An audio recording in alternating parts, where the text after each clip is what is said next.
Bonjour, je suis Magali Tuffier et on va parler de slow communication. Aujourd'hui, moi j'avais envie de mettre l'accent sur le côté slow communication. C'est une communication pour demain, c'est une communication qui a de l'avenir.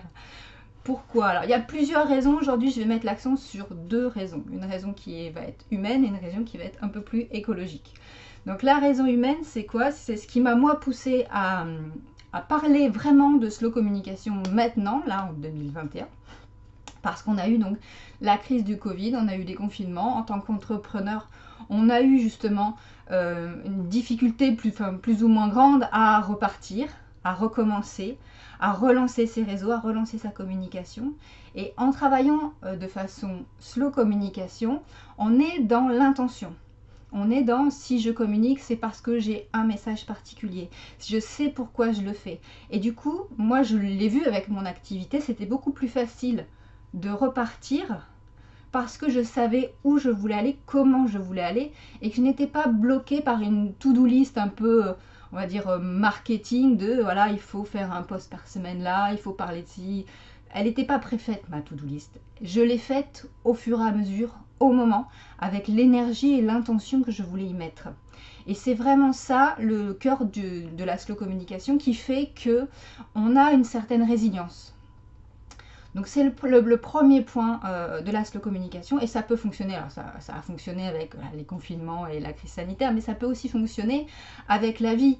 On peut parfois être un peu plus fatigué, on peut même avoir des événements magnifiques, hein, on arriver d'un bébé et son activité n'est plus la même, on n'a plus autant de temps.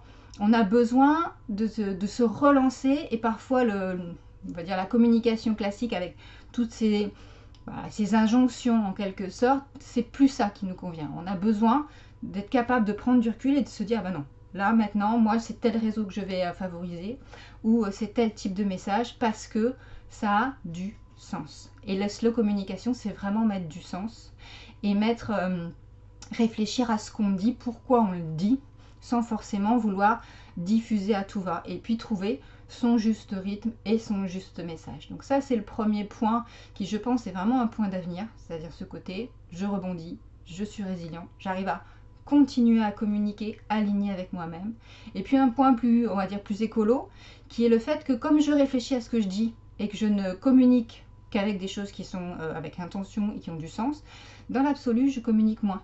J'ai moins besoin de diffuser sur tous les réseaux. J'ai moins besoin de faire par exemple une story tous les 2 jours. Voilà, je sais que quand je le fais avec intention, donc je peux en faire moins. Et l'air de rien, une vidéo, un post, je vois aussi les épingles Pinterest, ça fait beaucoup de mégas. Et tous ces mégas, ils vont aller sur les clouds, ils vont aller sur les data centers. Donc moins on communique finalement, moins on communique. Plus on communique avec intention, donc moins on diffuse à tout va, et bien aussi moins on met de mégas et moins on va surcharger ce qui semble ne pas avoir de poids mais qui finalement en a beaucoup.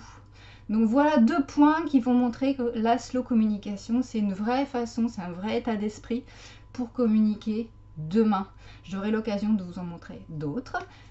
Voilà, si c'est un sujet qui vous intéresse, si vous avez envie de rentrer un peu dans cette notion de slow et savoir comment concrètement moi je peux faire de la slow communication, et je vous invite à prendre contact avec moi.